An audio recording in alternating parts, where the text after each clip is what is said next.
আপনাদেরকে আরও একটা ভয়ঙ্কর সৌন্দর্যের সাক্ষী করার জন্য আমি আপনাদের পাশে আছি। আর আমার চ্যানেলটায় নতুন হলে অবশ্যই চ্যানেলটা সাবস্ক্রাইব করে আমার পাশে থাকার চেষ্টা করবেন। তো আমি যে সেই ভয়ঙ্কর সৌন্দর্য যেটা আপনাদেরকে একটু না বললেই নয়, এবং যে জায়গাটা আপনাদেরকে আমি ঘুরিয়ে দেখাবো এবং চেষ্টা করব আপনাদেরকে একটা সুন্দর ভিডিও উপস্থাপন করার জন্য।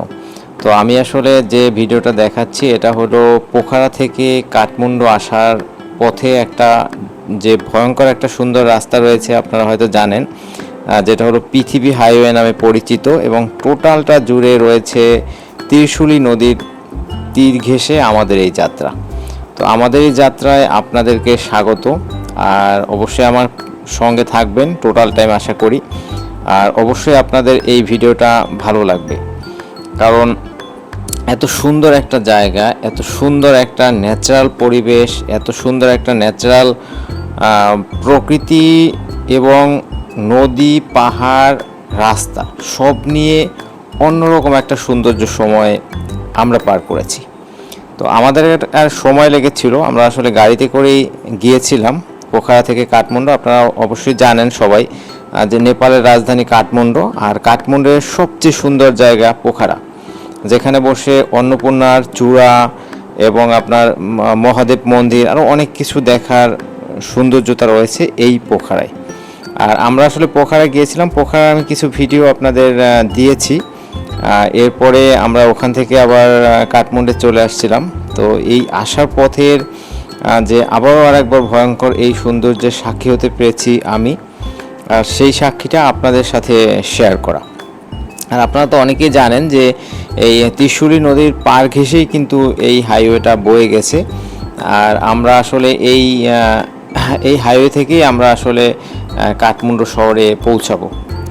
আর সেই পথেই আমরা দেখব এই বিশেষ সৌন্দর্যতা, যেটা আসলে আমাদেরকে অন্যরকম একটা ফিল, অন্যরকম ভালো লাগা, অন্যরকম অ্যাডভেঞ্চার দিয়েছে। এইটা যেমন সুন্দর দেখতে, তেমন কিন্তু এটা রিস্কি, প্রচুর রিস্কের একটা রাস্তা। আপনারা অনেকেই জানেন যে প্রতি বছর এই রাস্তা থেকে প্রতি বছর অনেকগুলো গাড়ি অ্যাক্সিডেন্ট করে, এবং ম্যাক্সিমাম যাত্রীরাই আসলে তাদের বেঁচে থাকা অনেক কঠিন হয়ে যায়। তো আমাদের আসার পথে আমরা এখানে নেমেছিলাম। এখানে যে এদের জিনিসগুলো একটু দেখেন, এদের আসলে খাবারগুলো প্লাস এই মাছগুলো ঝুলিয়ে রেখেছিল, প্লাস মুরগি সব কিছুই ছিল।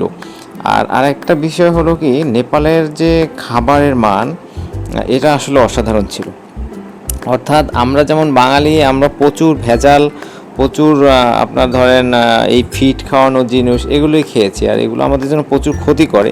এটা আমরা জানি যে বাংলাদেশের প্রতিটা খাবারে প্রচুর প্রচুর পরিমাণে মানে বিষাক্ত জিনিসগুলো করানো, যার কারণে এটা আমাদের জন্য, শরীরের জন্য অনেকটাই ক্ষতিকর। কিন্তু নেপালে এইটা একদমই নেই। আর নেপালের খাবারগুলো যথেষ্ট অথেন্টিক, এবং এত পাহাড়ি উঁচু জায়গা এবং পাহাড়ি জিনিসগুলো আসলে অন্যরকম।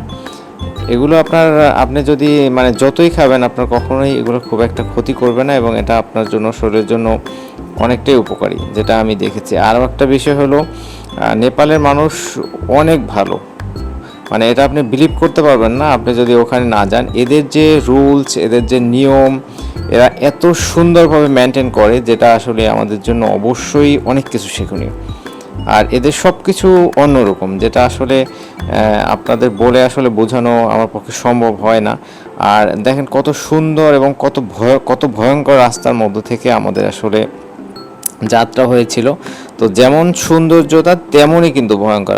আমরা ধরেন প্রায় কয়েক হাজার ফিট উপরে আমরা আছি আর কি, সব নিয়ে যদি বলা হয়। তো সেখান থেকে আমাদের এই পাহাড়ের মধ্য থেকে আমাদের ছুটে চলা, আর পাশাপাশি এই সৌন্দর্যতা, এই সুন্দর নিদর্শন আমরা উপভোগ করেছি টোটাল টাইম।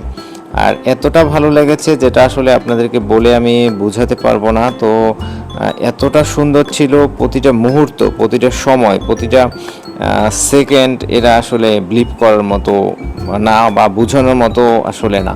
যদি সরাসরি কখনো দেখার সুযোগ হয়, কখনো যদি ঘোরার সুযোগ হয়, অবশ্যই অবশ্যই আপনি নেপাল ঘুরে আসবেন, এবং নেপালে অনেক কিছু দেখা আছে। আর পাহাড় আসলে এত সুন্দর হতে পারে, এটা আসলে আনবিলিভেবল। আর এখানে আপনি গেলে আরও অনেক কিছু দেখতে পারবেন, বিশ্বের অনেক বড় বড় যে আপনার এই যে আমি বলেছিলাম প্রথমেই যে অন্নপূর্ণা রেঞ্জ আপনি দেখতে পারবেন, আরও এভারেস্টের কিছু অংশ দেখতে পাবেন। তো এগুলো আসলে মানে আপনি অন্য কোনো দেশে গিয়ে হয়তো বা অন্য কোনো জায়গায় গিয়ে এটা দেখতে পাবেন না। তো সেজন্য এগুলো মানে নিজে দেখার জন্য হলেও বা একটা অন্য ধরনের এক্সপিরিয়েন্স অর্জন করার জন্য হলেও আপনি অবশ্যই নেপালে যাবেন।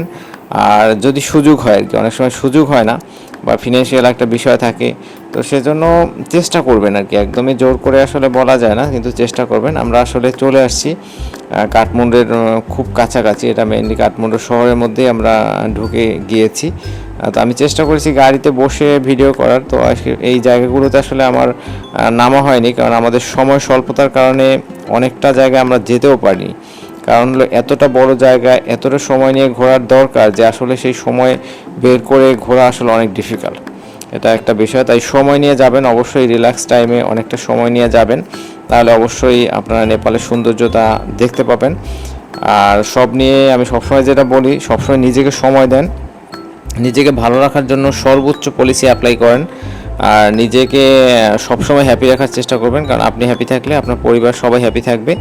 আমার সাথে ভিডিওতে থাকার জন্য আপনাদের অনেক অনেক ধন্যবাদ। সবাই ভালো থাকবেন সব সময়ের জন্য।